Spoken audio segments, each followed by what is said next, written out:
Halo, balik lagi dengan celoteh topeng di sini. Kali ini aku mau bawain cerita yang diangkat dari cerita Siska yang berjudul Lemah Kuburan. Bagaimana ceritanya? Mari langsung kita simak dengan sesama.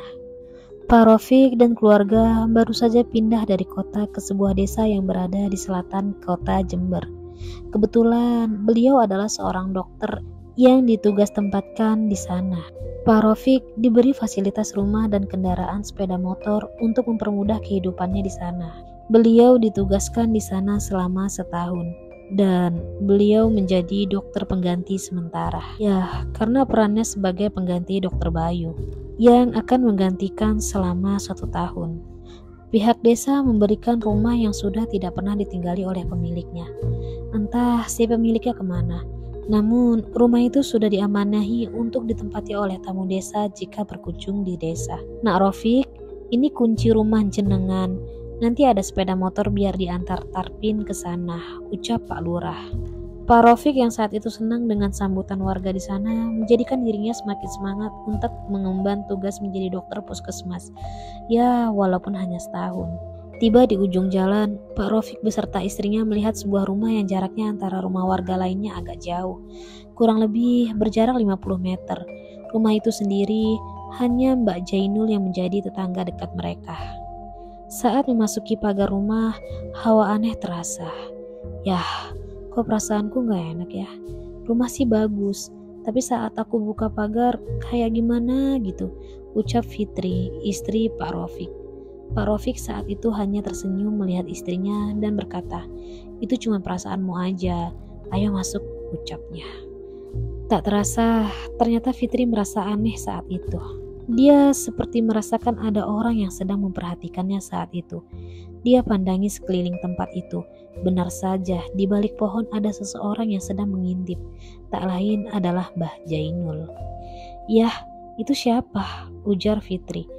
Pak Rofik yang saat itu spontan mencari kemudian mengarahkan wajahnya ke arah yang ditunjuk Fitri. Kemudian Pak Rofik tersenyum. "Oh, itu tetangga kita. Namanya Mbah Jainul. Udah jangan khawatir, orangnya baik kok. Sebelumnya aku sudah bertemu." Fitri yang saat itu sudah merasakan hal yang aneh dan sedikit cemas hanya mengikuti perkataan suaminya. Fitri merasakan ketika melihat rumah itu seperti melihat penduso atau salah satu tempat untuk menaruh keranda mayat di kuburan. Rumah itu seperti angker saja baginya. "Besok kita mulai menata ruang dan membersihkan rumah ini ya. Karena kemarin kamar di atas sudah aku rapihkan dan dibersihkan. Kita bisa tidur di sana," kata Pak Rofik. Fitri saat itu hanya mengikuti arahan suaminya yang sedikit sekali mengeluarkan kata-kata. Keesokan harinya, Pak Rofik berangkat ke puskesmas. Hanyalah Fitri sendiri di sana. Dia mulai aktivitas untuk membersihkan ruang bawah dan halaman. Namun ketika dia membersihkan halaman, tiba-tiba Mbah Jainul menghampirinya. "Duk, sedang bersih-bersih ya? Mampir ke rumah. Kebetulan saya tinggal dengan cucuku. Dia sudah mau lulus SMK sebentar lagi," ucap Mbah Jainul. Fitri yang saat itu ragu-ragu akhirnya memberanikan diri untuk menghampirinya. "Nggih Mbah, kenalkan saya Fitri, istrinya Pak Rofik," ucapnya dengan tersenyum. Fitri memang bukan orang yang gampang dekat dengan orang. Sifatnya yang pendiam dan susah ditebak menjadikan dirinya agak dijauhi oleh orang-orang yang mengenalnya. Usai perbincangan itu, Fitri mendengar suara benda berjatuhan di dapurnya. Mbah Jainul yang saat itu terkejut hanya terdiam dan memperhatikan lurus ke arah jendela dapur. Fitri yang saat itu mendengar langsung berlari dan melihat apa yang terjadi. Dia melihat peralatan di dapurnya sudah bergeletakan di tanah dan ada juga yang pecah. Memang sedikit aneh, apa yang terjadi? Sungguhlah di luar akal pikiran Fitri saat itu. Mbah Jainul mengikuti Fitri masuk ke dalam rumah dan mendapati dapur sudah porak-poranda. "Gusti, adoh no molo teka no selamat," ucap Mbah Jainul dengan meninggalkan Fitri sendiri yang bingung dengan apa yang terjadi. Waktu berlalu, Fitri melupakan apa yang terjadi saat itu. Ia memilih tidak menceritakan kepada Pak Rofik, suaminya, karena melihat kondisi suaminya yang sangat lelah dan tidak memungkinkan untuk menceritakan kejadian di luar logika. Pak Rofik bukanlah tipe orang yang percaya pada gaib. Namun setelah kejadian itu, Hal serupa juga sering terjadi ketika waktu akan memasuki ba'da maghrib dan hampir subuh. Prang! Suara benda jatuh dari dapur. Fitri yang saat itu terkejut langsung bangun dari tempat tidurnya. Pak Rofik yang saat itu tidur pulas ia tinggalkan. Fitri dengan pelan-pelan turun ke bawah. Dia perhatikan setiap sudut rumah itu. Aneh, mengapa seperti bukan rumahnya saat itu, seperti asing baginya. Saat turun ke bawah, dia mencoba menghidupkan lampu. Namun lampu dengan sendirinya tidak ada satupun yang bisa menyala. Untung saja ada senter yang memang digantung pada tembok tangga. Ya, untuk jaga-jaga saat lampu mati atau kondisi darurat. Ia ambil senter itu di setiap sudut ruangan. Saat dia menginjak lantai ruang bawah, dia merasa aneh karena kakinya sedikit basah. Dia tetap menyoroti setiap sudut ruangan dan bergegas ke arah dapur. Ia khawatir rumahnya dimasuki maling. Tiba di dapur, dia mencoba menyalakan lampu lagi, tapi tetap saja tidak bisa menyala. Lampu senter tiba-tiba konslet. Tak disadari Fitri, sesuatu yang berdiri di belakangnya. Akhirnya senternya menyala. Namun ada sesuatu yang membuat mata Fitri terbelalak. Ketika senter menyorot ke sudut kanan dapur, yang mana terlihat sosok pocong hanya separuh badan dan bagian badannya lagi tenggelam ke bawah. Dia melihat dapur saat itu berubah menjadi lemah, yaitu tanah. Tangan Fitri sudah gemeteran dan keringat dingin keluar dari tubuhnya. Dia mencoba mengarahkan senter itu ke sudut itu, namun di sana tidak ada apa-apa. Kemudian terdengar suara dari belakangnya. Pergi. Saat Fitri menoleh, pocong dengan wajah hancur sedang tertawa kepadanya. Fitri langsung menjerit. Pak Rofik yang pulas kemudian terbangun dan berlari ke bawah. Dia mendapati istrinya sudah menjerit ketakutan di bawah meja makan. Pak Rofik segera memeluknya. Istighfar, istighfar Bu. Sudah, ucap Pak Rofik. Kejadian itu kemudian berlalu. Pak Rofik masih kekeh dengan pendiriannya. Istrinya hanya sedang banyak pikiran, hingga membuat dia halu. Fitri tetap dengan keyakinannya bahwa rumah itu menyimpan sesuatu. Hingga suatu ketika, tepat 3 bulan mereka tinggal di sana, hal aneh terjadi lagi. Malam itu, tepat hari Kamis malam Jumat Legi, Pak Rofik dan Fitri berpapasan dengan Mbah Jainul. Mbah Jainul yang melihat Fitri seketika berkata, nanti jangan turun ke bawah sampai pagi hari. Hanya ngasih arahan agar bisa selamat, ucap Mbah Jainul. Malam tiba, Pak Rofik merasa pundaknya sangat berat sekali. Hal itu dia rasakan mungkin penyebabnya hanya pikiran batinnya. Memang selama ini ada sedikit masalah di puskesmas, belum lagi di rumah yang hampir setiap hari dengan Fitri selalu berdebat karena hal sepele. Bu, buatin teh dong. Tolong ya, jangan manis-manis, ucap Pak Rofik. Fitri yang saat itu di kamar kemudian mengiyakan perintah suaminya. Dia pergi ke dapur dan membuatkan teh suaminya. Sunyi dan sepi, itu yang dia rasakan saat itu. Dia melihat jendela yang mengarah keluar. Fitri terpaku dengan sesuatu yang memperhatikannya dari kejauhan. Dia tidak bisa melihat dengan pasti karena memang saat itu kondisinya di luar gelap. Akhirnya dia mengambil senter. Dia sorot senter itu keluar rumah. Ada yang berlari di balik pohon nangka. Fitri agak terkejut karena dia melihat sesosok yang bertubuh besar dan berbulu lebat yang berlari. Akhirnya Fitri bergegas mengambil teh dan hendak membawakannya ke atas, takut keburu dingin. Tiba-tiba pintu dapur tertutup dengan sendirinya. Fitri terkejut bukan main. Kala pintu tak bisa dibuka dan lampu kemudian mati. Untung saat itu dia memegang senter. Tanpa dia disadari, teh yang dia bawa terjatuh dan pecahan beling mengenai kakinya. Pak, tolong Pak, tolong buka pintunya. Aku terkunci, ucap Fitri sambil mendobrak pintu. Perasaannya sudah tidak enak lagi. Dia mulai menginjak sesuatu yang basah lagi di kakinya.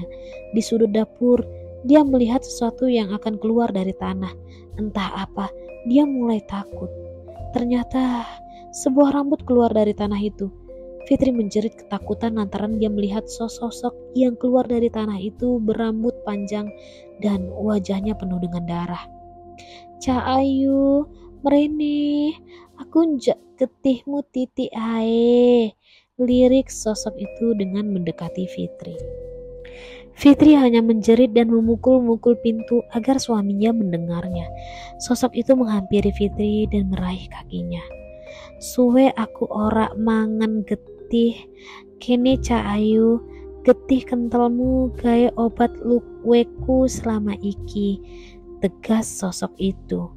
Kemudian pintu terbuka dan Pak Rofik melihat Fitri akan ditarik sosok itu ke dalam tanah. Sontak Pak Rofik langsung menarik Fitri dan mengumandangkan azan. Hal itu dia lakukan agar sosok itu segera hilang, dan benar saja. Kumandangan azan ia ucapkan dan sosok itu kepanasan. Sosok itu kepanasan dan berubah bentuk menjadi siluman ular yang berlidah panjang. Kemudian sosok itu masuk lagi ke dalam tanah itu. Suasana kemudian kembali normal kembali. Pak Rofik memeluk Fitri. Maafkan aku ibu, selama ini tidak mempercayai kata-katamu, ucap Pak Rofik. Keesokan harinya, mereka bertemu dengan Mbah Jainul dan menanyakan sesuatu mengenai rumah yang ditinggalinya. Bien, omah iku dipanggoni sama keluarga yang garis hidupnya bejo. Pak Samiyun namanya. Dia memiliki istri yang namanya Bu Kotimah dan 4 anak yang pintar, ucap Mbah Jainul. Saking bejonya, dia sampai punya sawah dan lahan tanduran di mana-mana. Orangnya juga nggak pelit dan suka memberi. Petaka itu dimulai ketika dia memperkerjakan seorang pembantu di rumahnya. Namanya Warsinah. Dia bekerja menjadi pembantu di sana. Aku juga mengenalnya. Dia awalnya orangnya baik. Entah mengapa tiba-tiba dia menjadi seperti itu. Kabarnya dia iri dengan keharmonisan rumah tangga Bu Kotimah dan anak-anaknya, karena nasibnya tak seberuntung mereka. Warsinah memiliki suami yang suka mabuk-mabukan dan juga menghabiskan celengan Warsinah. Anak yang sematawayang juga nurun bapaknya, jadi anak yang nakal. Tidak heran jika Warsinah sering diperlakukan kasar oleh anak dan suaminya. Suatu hari, Saimun niatnya cuma bercanda. Tidak ada niat serius melukai hati Warsinah saat itu. Guyonnya Pak Saimun itu bilang, "Oh Alana, seumpamanya kamu itu cantik, gak buluk ngono, tak nikahin kamu," ucapnya itu membuat Warsinah sakit hati kepada Pak Saimun dan semuanya. Omongan yang biasa itu menjadi awal mula hidup baru untuk Pak Saimun. Warsinah datang ke dukun terkenal di seberang desa. Dia meminta untuk membalaskan dendamnya kepada Pak Saimun dan keluarga. Akhirnya, dia diberi sebuah buntelan yang isinya tanah kuburan. Jadi, tanah itu dipendam di dapur sama Warsinah. Tanpa sepengetahuan Pak Saimun dan keluarga, lemah itu atau tanah itu pembawa sial untuk tempat tinggal Pak Saimun. Usahanya Pak Saimun tiba-tiba bangkrut dan tanahnya di mana-mana dijual. Tak jarang juga aku mendengar beliau tukaran sama istrinya, alias bertengkar. Warsinah setelah melakukan hal itu kemudian berhenti dan memutuskan menjadi TKW. Pak Saimun dan keluarga akhirnya pindah ke kota memulai bisnis di sana.